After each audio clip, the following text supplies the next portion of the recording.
এসেছেন, কত দূর থেকে আমি এসেছেন? কানপুর থেকে এসেছি। আচ্ছা। এত সুন্দর আচ্ছা। ব্লাউজ কোয়ালিটি, এবং কবিতা বলেই বলছি, হ্যাঁ।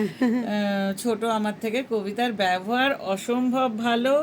দোকান বন্ধ থাকা সত্ত্বেও সে বেচারি দোকান খুলিয়ে দুপুরবেলা আমার জন্য এসে আমার 4খানা ব্লাউজ রেডি করে দিয়েছেন। মানে ওর ব্যবহারে আমি সত্যি আপ্লুত, খুব ভালো লাগলো। আচ্ছা। আমি থাকি কানপুরে, হ্যাঁ। যদি কানপুর থেকে আমি আবার আসি তো আমি এখানেই আসবো। থ্যাংক ইউ, থ্যাংক নমস্কার। ইউ। আর আপনি যে ব্লাউজগুলো নিয়েছেন একটু দেখিয়ে দিই। এই যে ব্লাউজগুলো হ্যাঁ বাবা, নিয়েছেন, হয়ে এসছে রাজা, হয়ে এসছে। এইগুলো নিয়েছেন। ঠিক আছে, আবার আসবেন, খুব ভালো লাগলো। অবশ্যই হ্যাঁ, অবশ্যই ঠিক আছে, অবশ্যই। ওকে, থ্যাংক ইউ। এটা দেখাও, এটা দেখাও, হ্যাঁ, এটা এটা এত এত সুন্দর ব্লাউজটা কি করে এই ছাড়ি। যে ম্যাম নিয়েছেন এই ব্লাউজটা, হ্যাঁ। এইটা নিয়েছেন মোরালের, এই ব্লাউজটা নিয়েছেন, আর এইটা নিয়েছেন, এই যে। Thank you.